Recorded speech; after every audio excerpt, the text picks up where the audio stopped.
Tonight, as the defiant Joe Biden says he's fighting on, the White House deals with new questions. Has the president been treated for Parkinson's? No. Is he being treated for Parkinson's? No. Is he taking medication for Parkinson's? No. The U.S. president's plea for Democratic Party unity. Searing heat blasts much of Western Canada and the U.S. with no immediate relief. Don't be walking out here because a lot of people can just fall out. Stay hydrated. Boeing strikes a plea deal 5 years after 2 deadly crashes. Our family is shattered. We are still stuck in 2019. What it means for the hopes of many families who lost loved ones. From CBC News, this is The National with Juanita Taylor. Thank you for joining us. Adrian is away. After days of anguish from his supporters, Joe Biden is putting his foot down, trying to stop once and for all their calls that he drop out of the U.S. presidential race. Frustration on full display, Biden spoke out on TV and in a letter saying it's time for the Democratic Party to get back to the business of beating Donald Trump and to put concerns about his candidacy to bed. But just as he was making his case, new questions were emerging about his health. Paul Hunter shows us how they derailed a White House briefing today. It was yet another can you believe it moment at the White House. Guys,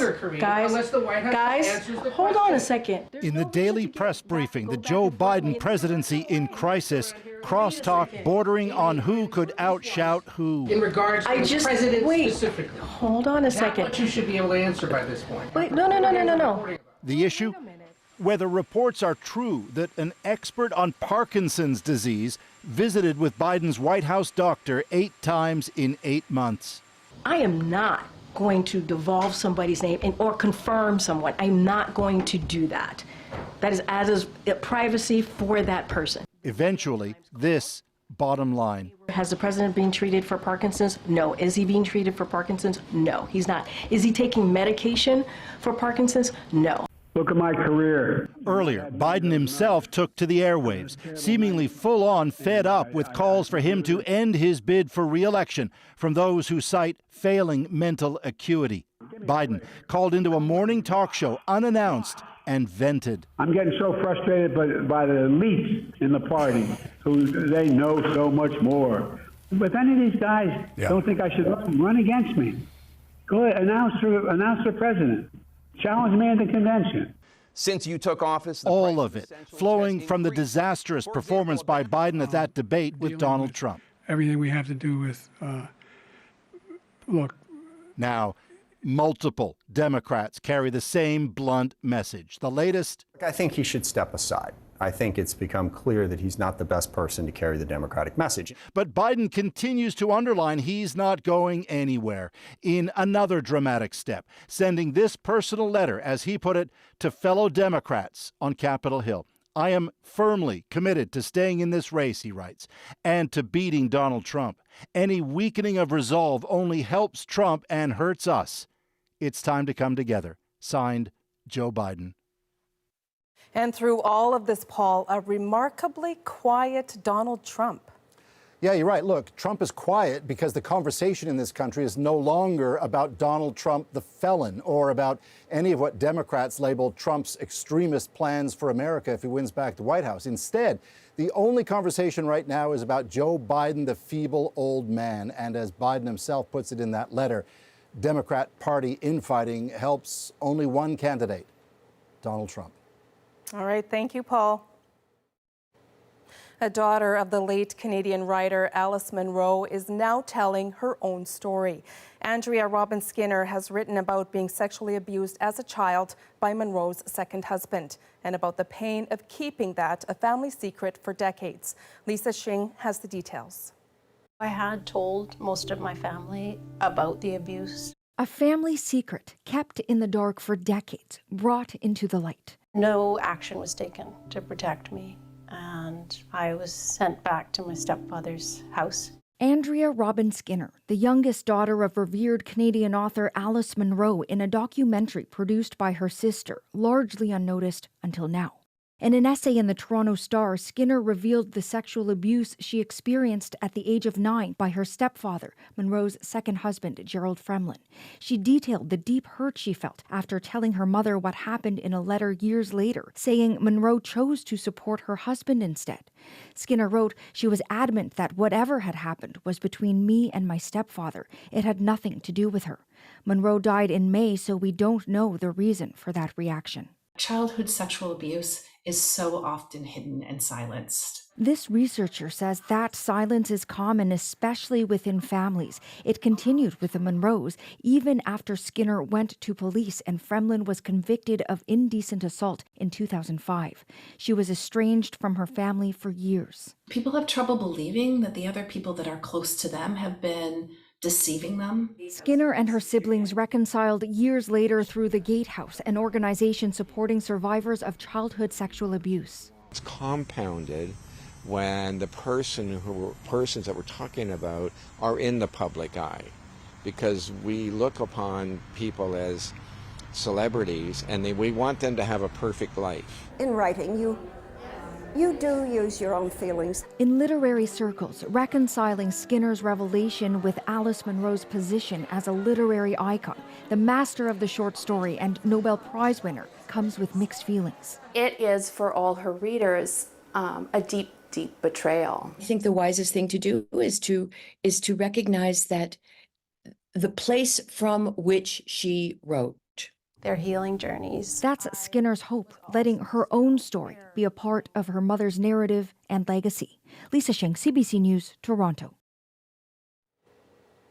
There is support for anyone who has been sexually assaulted. You can find a list of resources at endingviolencecanada.org. And young people can reach out to Kids Help Phone by calling 1-800-668-6868 or texting 686868. Ticketmaster is warning customers about a data breach that may involve their personal information, including debit and credit card details. In an email to users, the company confirmed an unauthorized third party stole private information between April 2nd and May 18th. The leak was discovered on May 23rd, just days after another Ticketmaster breach. That one came to light after a hacking group threatened to release the data of 500 million customers if it didn't receive a ransom. It's unclear if those two incidents are leaked. With temperature records being broken across British Columbia and the prairies, some areas are seeing highs of more than 40 degrees. Heat warnings are in effect for most of BC, Alberta, and Saskatchewan, and parts of the Northwest Territories. In the U.S., 36 million people are under excessive heat warnings, and temperatures there are still rising. Susan Ormiston now on a blistering heat dome. 1, 2, 3. A curious fascination posing to mark record-breaking heat. You know, how many people in the world can say they've been to the hottest place in the world? It's almost like climbing Mount Everest. Death Valley in California, aptly named, 131. Broke through 100 years of heat, notching above 55 degrees. I just thought it was so cool. I had to bring my nephews too. But it's not cool. June 2024 is even warmer than June 2023 by a substantial margin. Copernicus, the climate monitoring service, warns we're on a precipitous road, now experiencing a full year of global temperatures rising at or above 1.5 degrees Celsius. It doesn't mean that we have breached that limit set by the Paris Agreement, but it clearly shows that we are getting closer to this limit. Las Vegas topped 48 degrees Sunday, shattering records as the heat wave baking 10% of Americans pushed into this week. Make sure you're in the shade if you can be. Don't be walking out here because a lot of people can just fall out. Stay hydrated. Volunteer veterans in Oklahoma installed air conditioners and fans for people at risk. In Seattle, a hardware store reported a run on fans. I think I'm going to buy this. Fires already threatening in California could grow as firefighters work under intense heat to try to control them. Scientists say the streak of record heat is propelled by emissions from burning fossil fuels and last year's El Nino weather pattern. I like to make the analogy of a furnace. So your house isn't warmest when the furnace first comes on. When the El Nino begins to develop, it's warmest when the furnace has been running. That furnace and the lack of a cooling effect at night is forecast to linger in the U.S. and Canada for much of the week. Susan Ormiston, CBC News, Toronto. The lights are off tonight for millions in Texas after Hurricane Beryl slammed ashore, knocking out power. Wow, we're really getting hammered here.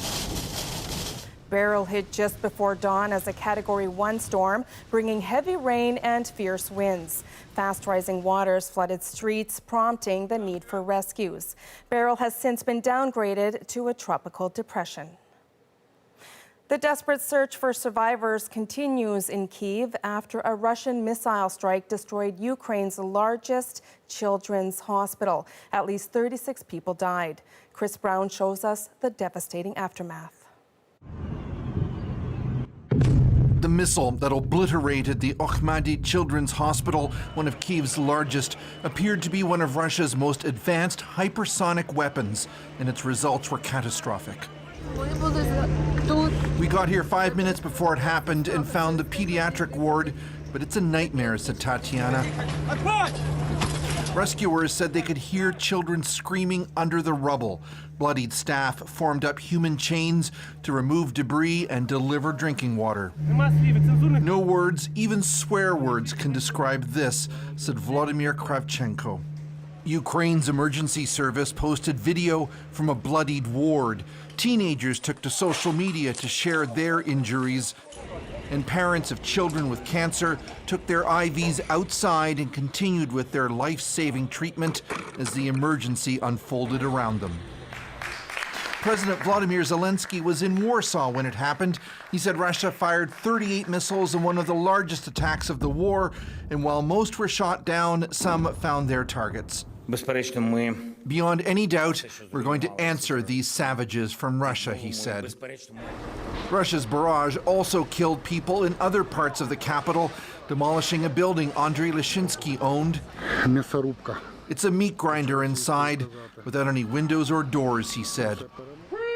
Russia has often timed its most destructive onslaughts to coincide with NATO meetings. And with another gathering this week, the not-so-subtle message may be that Russia remains powerful and NATO can't stop it. Russia's military implausibly claimed that Ukraine is responsible for the damage and the deaths, that they were caused by missile defenses.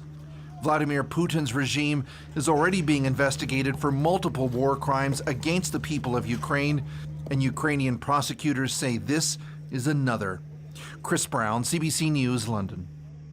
Justin Trudeau reaffirmed Canada's support for Ukraine, speaking directly with Volodymyr Zelensky. Both will attend this week's landmark NATO summit in Washington. And Evan Dyer tees up why Canada's defense spending may be on the minds of allies.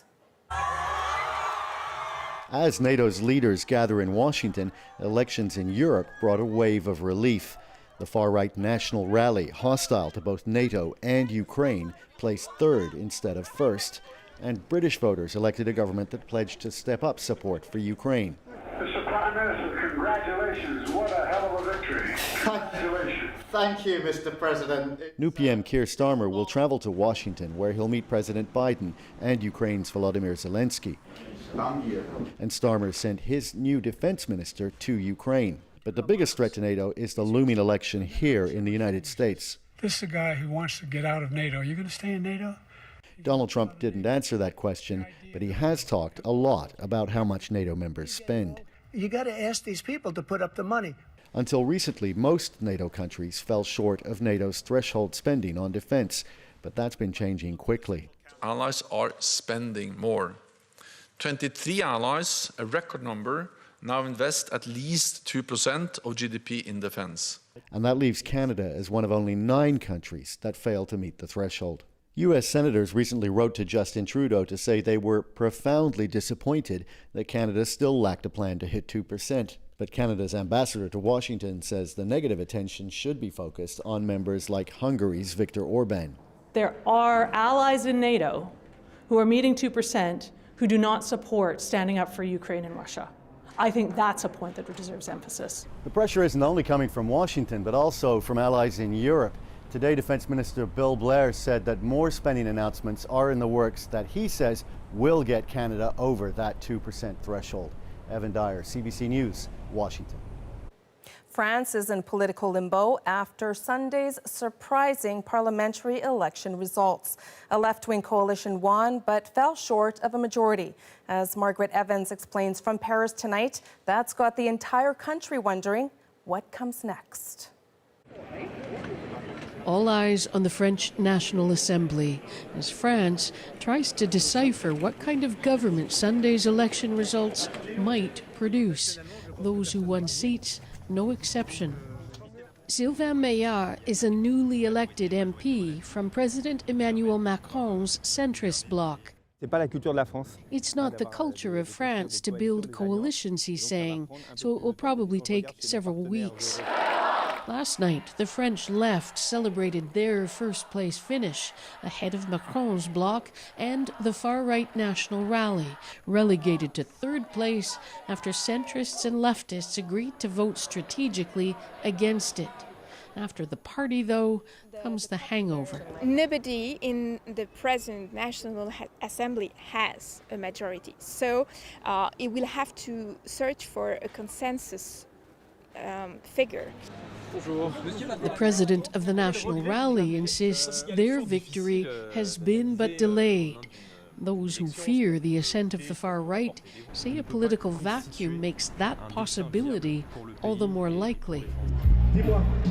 In the often downtrodden French suburbs, the country's motto of liberty, equality, and fraternity can be harder to come by, especially for minorities. Badra Lemrabe, an AI expert and brother-in-law of the bride, supports the left, but he also says its neglect has helped fuel the national rally. They abandoned the working-class vote in recent years, he says, and rural areas. That's why we've seen them move massively towards the far right. It's a message he doesn't want politicians who united to keep them from power to forget. Margaret, the Prime Minister of France offered his resignation today, but Macron asked that he stay on temporarily. So what now? Well, I think it's pretty clear that Macron wants Gabriel Attal to stay on through the Olympics, maybe even through the entire summer. We've heard from MPs that this process of finding a consensus candidate is going to take weeks. Macron himself has been a bit elusive. He's expected to travel to Washington for a big NATO summit this week. And it's a bit of an interesting contrast. It seems to have slowed down compared to the frenetic pace of this 3-week campaign, this snap election. But you have to know that there's a lot going on behind closed doors. All right, Margaret Evans in Paris. A tragic end tonight to the search for 3 mountain climbers missing in the BC backcountry for more than a month. Search and rescue teams recovered 3 bodies from Garibaldi Provincial Park near Whistler. The 3 were reported missing in late May when they didn't return from an excursion. The RCMP and BC Coroner Service are investigating. There is outrage tonight from families of the victims of 2 Boeing plane crashes after the company agreed to a plea deal with U.S. prosecutors. Our family is shattered. We are still stuck in 2019. Why they're so disappointed next. Plus, teachers head to summer school. The biggest thing I got out of the class was that whole sense of community. The new skills they're hoping to bring to the classroom. And later, slow and steady wins the race. And they're off at a snail's pace. The race can start, you can run off for a cup of tea and a cake. A new world champion slithers to victory. We're back in 2.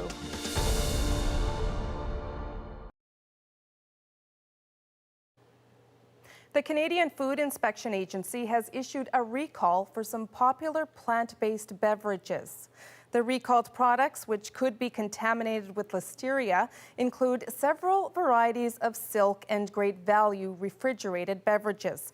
The agency has launched an investigation which could lead to more recalls.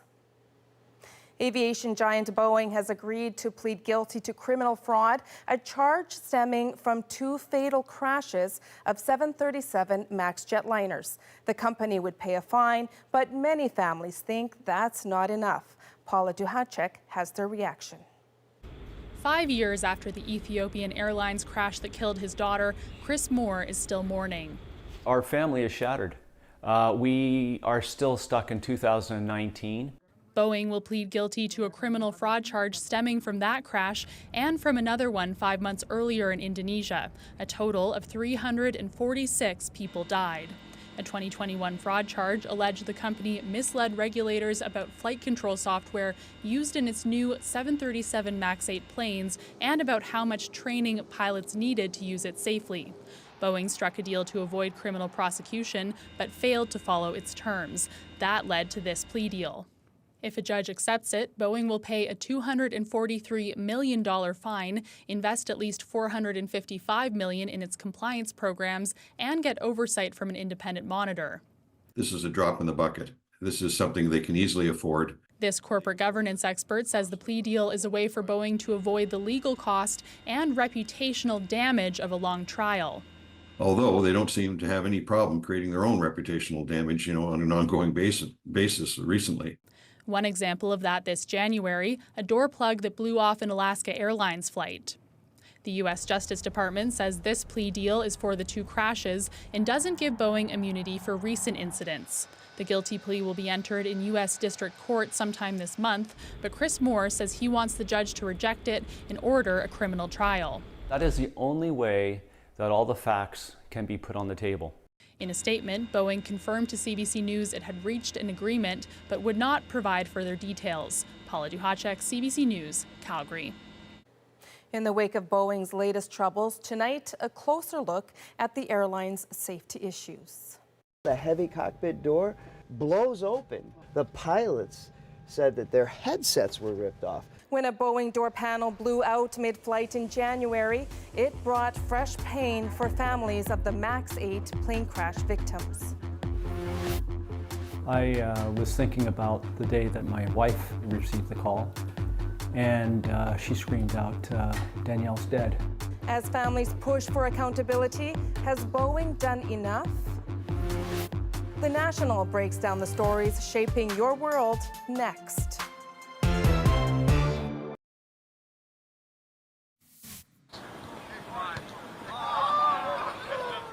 Canada's men's soccer team fine-tuning their preparation ahead of Tuesday's Copa America semifinal.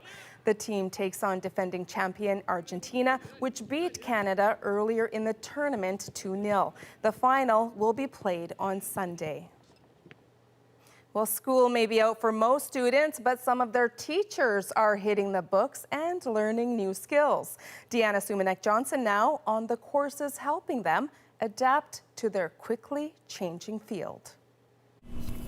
As a child, Trudy Cardinal loved reading classics like The Little House on the Prairie. But as an adult, she was saddened by how those novels portrayed Indigenous people. They weren't showing the love and the compassion and the generosity. I'm so excited to see what we're doing today. So Cardinal, who worked for years as an elementary school teacher, designed a university course intended for other teachers. So I took this, lifetime of angst, but also love of all things literature. And I wanted to create a course where it brought life back to it. The course is taken by teachers of all backgrounds who want to improve their grasp on how to weave in Indigenous perspectives into their teaching, a major theme in education in Alberta and other provinces. The biggest thing I got out of the class was that whole sense of community, to really see how non-Indigenous and Indigenous teachers within the program, how we were able to connect with one another and really learn from one another. Another hot topic, how children are taught to read and write. Provinces like Ontario and New Brunswick have brought in a new approach for teachers to brush up on. Oh, look! I think when they're done, we want them to have a comfort level where, okay, they now understand the science of reading is research. It's evolving. It is aligned with the curriculum. Rapid technological developments like AI are also posing a massive challenge to teaching. Liz Saville hopes her course helps teachers become more comfortable with programs like ChatGPT. We can even use it as a tutor in the classroom for a student that maybe missed a class. There's all sorts of different ways that educators can be using it in the classroom and in their own practice, and supporting their students in using it ethically. And I like this one. These courses provide new and necessary skills for teachers for whom learning never stops. Deanna Sumanak-Johnson, CBC News, Toronto. Now it's time to dig deeper into the stories shaping our world. Boeing will plead guilty to a criminal fraud conspiracy charge concerning its response to deadly crashes from 5 years ago. And I apologize for the grief that we have caused. The overriding issue, how safe are its 737 MAX airliners? How in the world could this happen?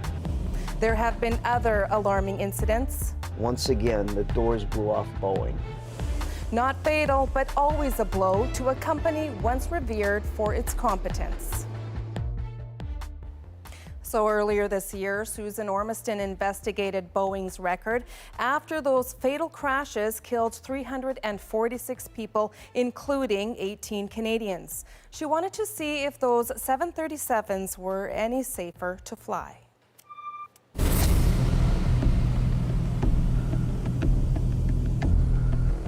For Boeing, the new year began with a blowout.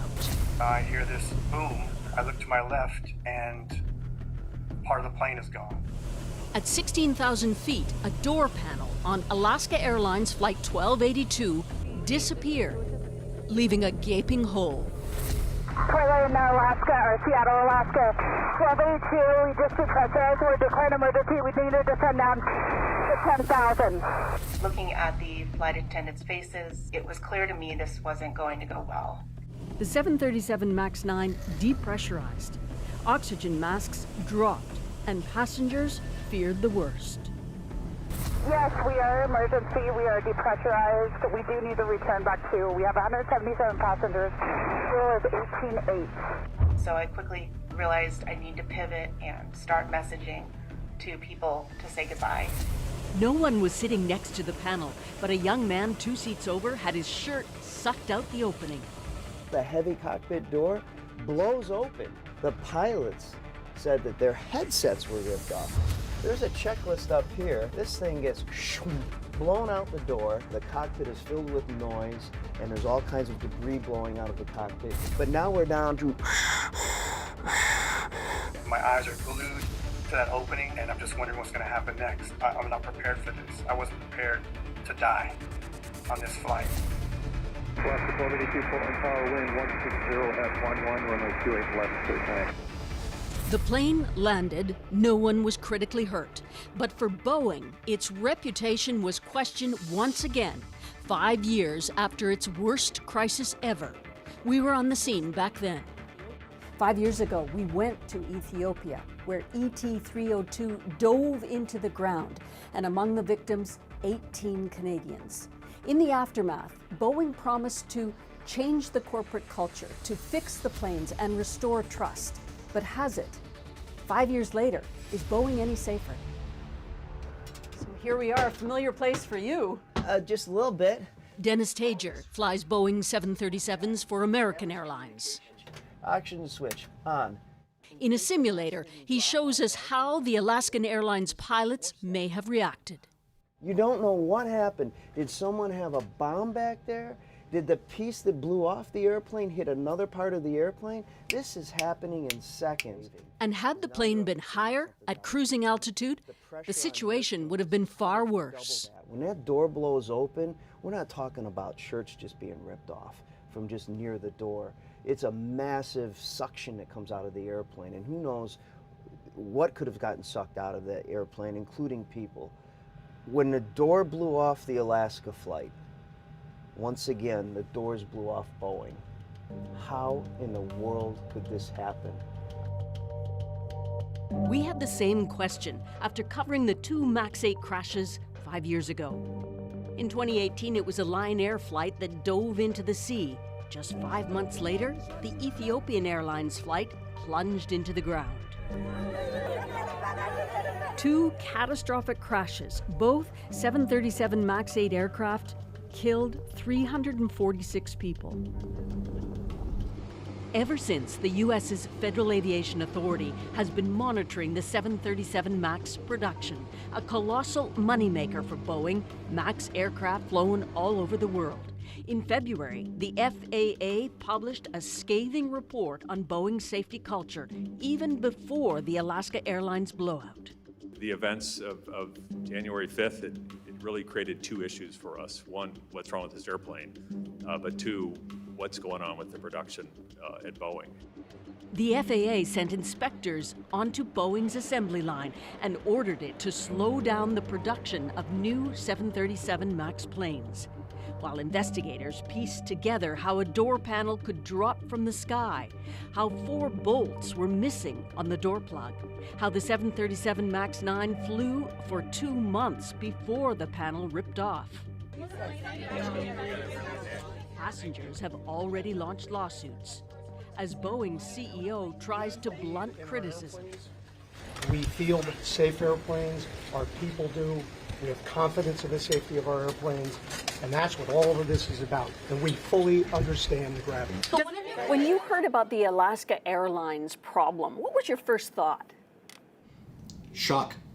And to have this happen on a brand new airplane, 10 weeks old, was a shock to me. We asked John Gradek, an aviation management professor at McGill University, about Boeing's newest crisis. What would you say was the reputational damage for Boeing and the MAX aircrafts? It is a huge blow to Boeing. Boeing has a mindset of operational and financial performance, that they are very much focused today on return to their shareholders. They're focused on the economics of building an airplane.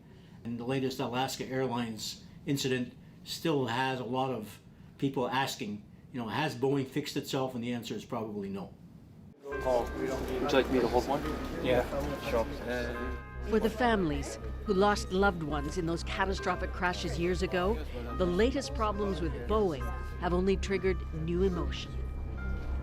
I was thinking about the day that my wife received the call, and she screamed out, "Danielle's dead." Coming up, how a blowout at 16,000 feet and those 4 missing bolts have rekindled their fight for justice.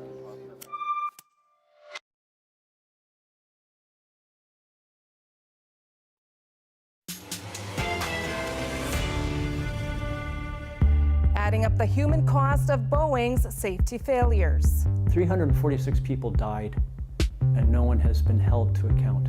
Would I get on a MAX airplane today? We ask what has really changed.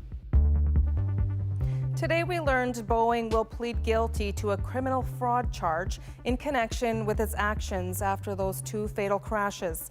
For years, Boeing managed to avoid prosecution because of a deal it struck with the U.S. government. In her story from earlier this year, Susan Ormiston shows us how that worked until now. Ever since Boeing's 2 catastrophic crashes, the airline giant has been under intense scrutiny, with a lot to fix, not the least of all, its reputation. So there were no survivors. Ethiopian Air Flight 302 took off from Addis Ababa on March 10, 2019, and crashed 6 minutes later. Among the Canadian passengers headed to Kenya was Paul Njoroge's family, his wife, his kids, and his mother-in-law.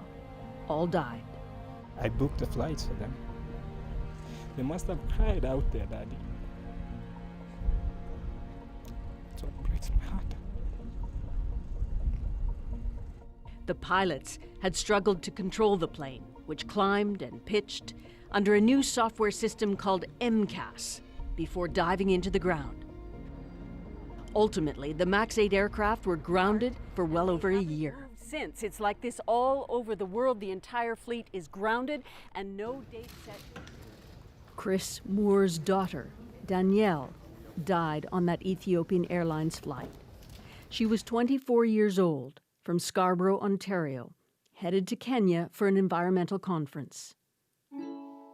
Cradle me, I'll cradle you, I'll win your heart with a woo. You know, we lost a beautiful person 5 years ago. His grief and anger was triggered again with the Alaska Airlines blowout. Yeah, I was thinking about the day that my wife received the call, and she screamed out, "Danielle's dead." I feel guilty. 5 years ago, we spoke with Chris and his wife Clarisse after Danielle died. Every morning, every night is always a struggle. And as what Chris said, it's the new norm, but I don't like the new norm. I want my old norm. Yeah. Since then, almost daily, Chris has been researching Boeing and aviation safety. What is that 6 minutes? This is part of my new life now, this tragedy, this grief, and I need to engage myself in bringing about some justice and ensuring that the aviation industry can take a more positive approach in treating people with dignity and ensuring their safety. The individuals, the flyers, have been ignored through this whole process. It's all about the money. From 2019 to now, he's been pursuing justice for his daughter's death. Part of a group of families that's dogged Boeing in court and on Capitol Hill in Washington. Trying to make as much money as possible. He and Clarisse watched as Boeing's former CEO, Dennis Muhlenberg, testified before a congressional committee, promising to improve safety then. On behalf of myself and the Boeing company, we are sorry, deeply and truly sorry. Cold comfort for the families who'd lost so much. Boeing finally admitted it installed the MCAS control system on the MAX 8 without training pilots and without revealing it to them or the FAA, the Federal Aviation Authority. At the time, the Department of Justice said Boeing's employees chose the path of profit over candor by concealing material information from the FAA. In 2021, Boeing agreed to pay a $2.5 billion fraud settlement, with $500 million going to the families. Boeing avoided a criminal charge by striking an agreement with the Department of Justice to defer prosecution if it could maintain safety compliance for 3 years. The door plug on Alaska Airlines blew out 2 days before that agreement expired. The Justice Department now must decide, in light of the Alaska Airlines incident, what it will do. How are you? Hey, everybody. 9 families are still pressing for criminal charges. They meet virtually nearly every week. Nobody is happy with the way Boeing has been handled with kid gloves throughout this tragedy. We are still reeling from the grief, from that crash. Boeing did agree to pay money to the families and to other entities. Why isn't that enough? Money is the last thing on my mind in terms of justice.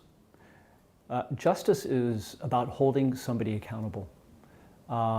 346 people died and no one has been held to account.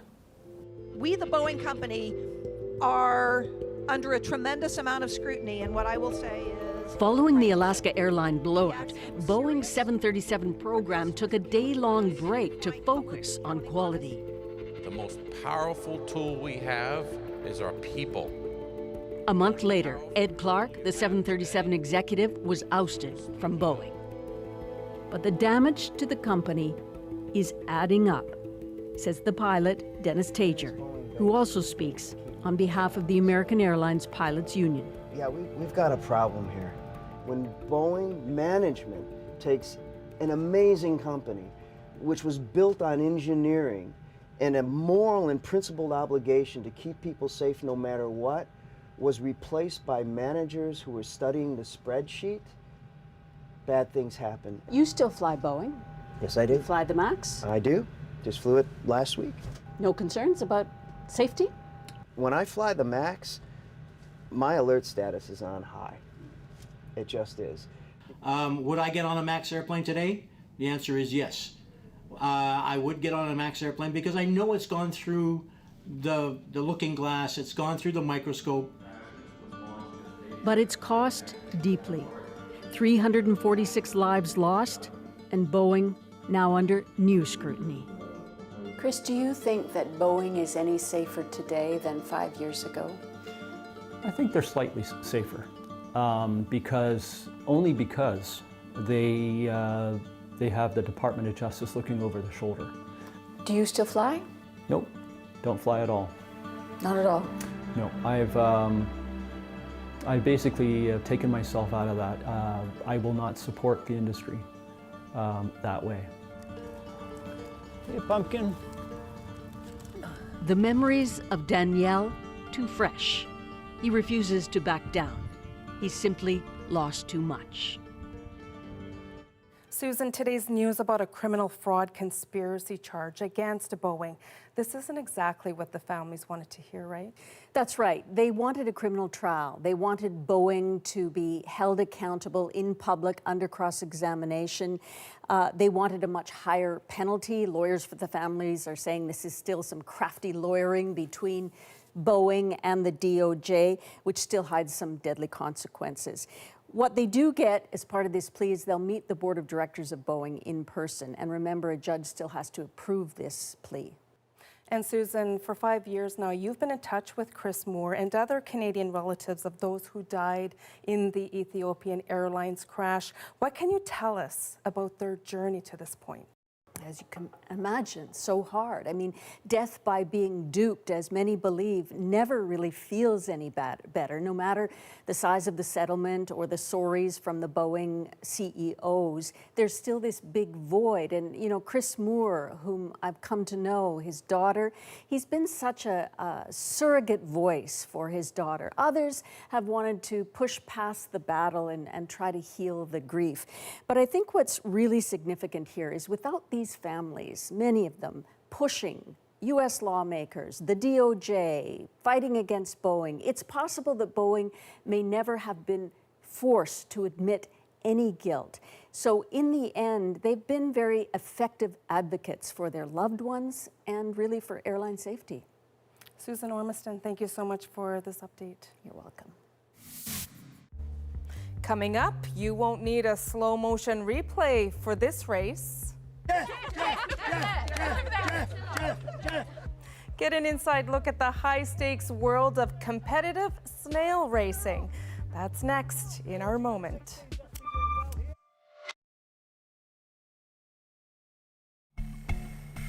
Well, the Snail Racing World Championships just wrapped up in England this weekend, where spectators patiently watched the slimy speedsters wiggle their way to the finish line.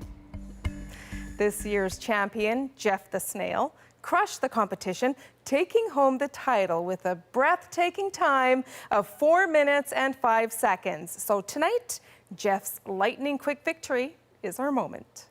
Ready, steady, slide. And they're off!